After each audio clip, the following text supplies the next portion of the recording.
अध्याय 2 श्री दत्तात्रय शंकर यांचे दिव्य दर्शन। त्रिनेत्रधारी भोलेनाथ महादेव व त्रिमुखी दत्त आपापसांत बोलत बोलत भागीरथी नदीच्या तीराने जात होते।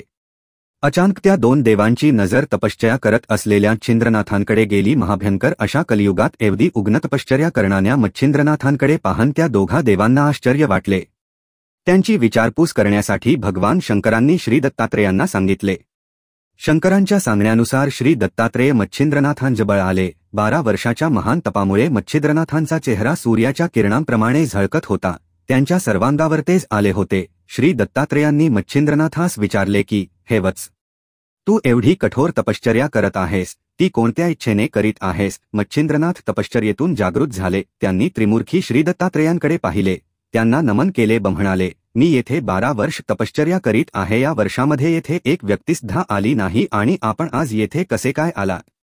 तरी आपण कृपया मजवर कृपा करावी। आपण स्वतःची ओळख करून या। त्यावर श्री दत्तात्रेय उद्गारले, हैवत्स, मी अत्री अंस्येचा पत्र दत्तात्रेय होय। आता तू मला सांग, कोणत्या मनोकामनेने तू एवढे कठोर तप केले आहेस बरे? ही वार्ता ऐकून मच्छिंद्रनाथांचा आनंद गगनात मावेना। आता आपल्या कठोर तपश्चर्येचे फळ आपल्याला नक्कीच मिळणार व आपली मनोकामना पूर्ण होणार हे जाणून मच्छिंद्रनाथांनी श्री दत्तात्रेयांना साष्टांग नमस्कार केला। मच्छिंद्रनाथांच्या डोळ्यातून आनंदाश्रू वाहू लागले। या आनंदारूमुळे श्री दत्तात्रेयांचे पाय भिजवून गेले।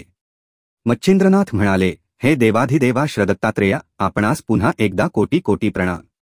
आपण तर त्रिदेवाचे अवतार आहात, तरी माझ्यावर तुम्ही कृपा करून आपण माझा शिष्य म्हणून स्वीकार करावा, ही आपणास नम्र विनंती। मच्छिंद्रनाथांना श्री दत्तात्रेयांनी उठविले व आपल्या छातीशी धरले। मच्छिंद्रनाथांच्या मस्तकावर श्री दत्तात्रेयांनी आपले कमल ठेवले व त्यांना कर्णोपदेश केला। त्यांच्या कानात मंत्र सांगितला। यामुळे मच्छिंद्रनाथांचे सर्व अज्ञान क्षणार्धात दूर झाले। सर्वत्र त्यांना ब्रह्मच दिसू लागले। श्री दत्तात्रेयांच्या मनात आले की आता मच्छिंद्रनाथ सर्वज्ञानी झाला आहे, तरी पण आपण त्याची एक छोटी परीक्षा घेऊ। श्री दत्तात्रेय मच्छिंद्रनाथांना म्हणाले, हे प्रिय वत्स, मला तू सांग बरे, त्रिनेत्रधारी महादेव व लक्ष्मीपती विष्णूजी कोठे आहेत बरे? यावर मच्छिंद्रनाथ म्हणाले, हे गुरुदेव दत्त, मला सर्वत्र ईश्वरच दिसू लागला आहे। मी जिकडे पाहीन तिकडे मला ईश्वराचेच दर्शन होऊ लागले आहे।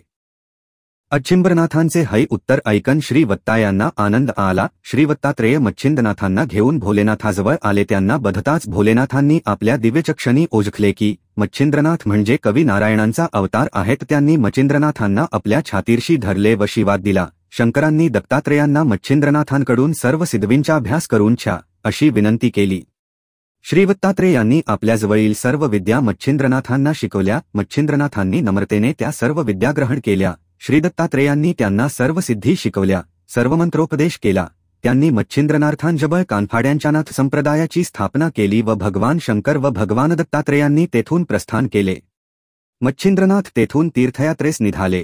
तीर्थाटन करीत ते प्रसिद्ध असे देवीचे स्थान समशृंगी येथे आले। तेथे मच्छिंद्रनाथांनी अंबामातेचे दर्शन घेतले। देवीचे ते विशाट रूप पाहून मच्छिंद्रनाथ भक्तिमय झाले।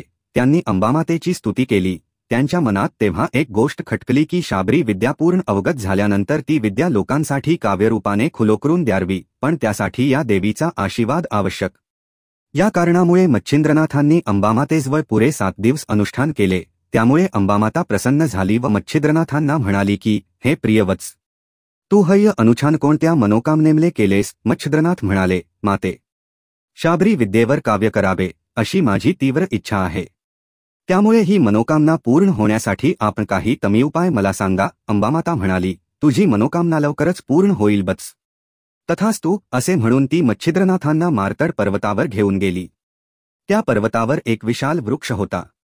मंत्रोपासना केल्यावर ते झाड सुवर्णमय झाले असे नजरेस आले की त्याच्या फांद्यावर अनेक दैवते बसलेली आहेत। ती दैवते शांत बसली होती। अंबामाता मच्छिंद्रनाथांना म्हणाली, मी सांगते तसे कर। तू येथून आता ब्रह्मगिरीस प्रयाण कर। ब्रह्मगिरीच्या जवळच अजन नामक एक पर्वत आहे। त्या ठिकाणी महाकालीचे स्थान आहे। त्या ठिकाणी जाऊन तू महाकालीमातेचे विराट दर्शन घे। तिच्या दक्षिणेच्या बाजूस एक सरिता आहे। त्या नदीवर जलाने भरलेली अनेक श्वेतकुंडे आहेत। ती शतकुंडे आहेत। त्यामधील शुक्त बेल तोड व प्रत्येक कुंडात एक एक शुक्त बेल क्रमाक्रमाने टाक। पण तू एका गोष्टीकडे लक्ष दे की ज्या कुंडात बेल टाकल्यावर ती सजीव होईल त्या कुंडामध्ये तू स्नान कर व जल ग्रहण कर। या वेळेस कदाचित तुला मूर्छा येईल, पण भिवू नकोस। ताबडतोब द्वादश आदित्यांचा जप सुरू कर, म्हणजे तुला त्याची बाधा होणार नाही. नंतर ते पाणी घेऊन 12 आदित्यांचे भक्तिपूर्वक स्मरण करीत करीत ते जलत्या वृक्षांना घाल. हैकाम एका फेन्यात नाही झाल्यास 6 महिन्यापेंत अशाच फेया मार व हैकाम पूर्ण कर. एका फेयात तुला फत एकाच देवतेची प्रसन्नता लाभेल. मच्छिंद्रनाथांनी अंबामातेच्या म्हणण्यानुसार सर्व काही केले. आदित्य नावाच्या कुंडातील पाणी प्राशन केल्यावर त्यांना मूर्छा येऊ लागली. त्यांनी तत्काळ 12 आदित्यांचे मनपूर्वक नाम स्मरण करण्यास सुरुवात केली. सूर्यनारायण तेथे प्रकट झाले. मच्छिंद्रनाथांनी सूर्यनारायणाची स्तुती केली. सूर्यनारायणांनी आनंदित होऊन मच्छिंद्रनाथांच्या मस्तकावर वरदहस्त ठेवला व त्रिशा सर्व मनोकामना पूर्ण होतील तथास्तु असा आशीर्वाद दिला. मच्छिंद्रनाथांनी पुन्हा एकदा मातंड पर्वतावर सूर्यनारायणाला प्रसन्न करून घेतले. मच्छिंद्रनाथांनी सूर्यदेवतेच्या सहाय्याने 7 ते 8 महिने ये-जा करून सर्व दैवतांना प्रसन्न करून घेतले. त्यानंतर शाबरी विद्येवर आधारित एका मोठ्या ग्रंथाची निर्मिती केली. तीर्थाटन करीत करीत बंगाल देशातल्या चंद्रगिरी गावामध्ये मच्छिंद्रनाथांनी आगमन केले. ते गाव सुराज नावाच्या एका ब्राह्मणामुळे प्रसिद्ध होते. त्याला कृतीदेवी नावाची भार्या होती. या दाम्पत्यास नरसिंहाने पुत्रसूपाने दर्शन दिले होते. याच गावात दुसरा एक ब्राह्मण होता. त्याचे नाव सर्वापद्याळ. त्याच्या पत्नीचे नाव सरस्वती होते. ती आपल्या पतीची व परमेश्वराची पूजा करीत असे. पण या दाम्पत्यास मूलबाळच नव्हते. त्यामुळे सरस्वती फारच दुःखी असे. ती देवाला सारखी विनवणी करीत असे, हे देवा, माझ्या पोटी तेक तरी मूल दे. एके दिवशी मच्छिंद्रनाथ फिरत फिरत सरस्वतीच्या घरी गेले व दारासमोर उभे राहून भिक्षा मागितली.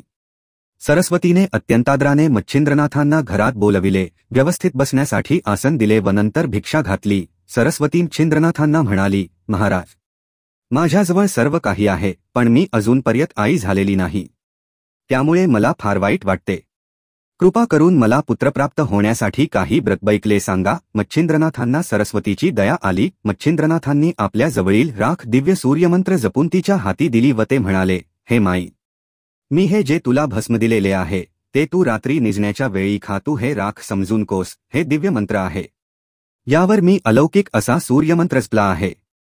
प्रत्यक्ष सूर्यनारायण तुझ्या पोटी अवतार घेतील. हा तुझ्या पोटी आलेला पुत्र नक्कीच यश, लक्ष्मी, औदार्य, ज्ञान, वैराम्य आणि ऐश्वर्य प्राप्त करेल. मी त्याला उपदेश करण्यासाठी पुन्हा एक तपाने परत येईन, असे त्यांनी सरस्वतीस सांगितले. ते मंतरलेले भस्म मिळाल्यामुळे सरस्वती आनंदाने नाचू लागली. ती मनोमन आपण आई झाल्याचे स्वप्न पाहू लागली. तिने ते भस्म आपल्या पदरामध्ये ठेवून घटरगाठ बांधिली व शेजारच्या घरी गणपा मारण्यासाठी गेली.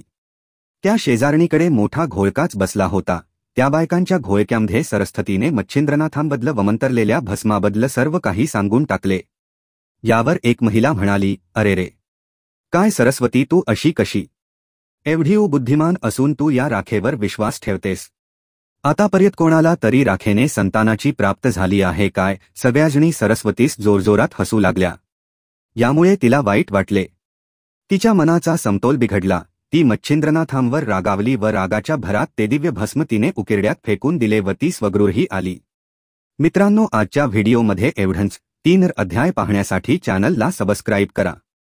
नामो आदेश.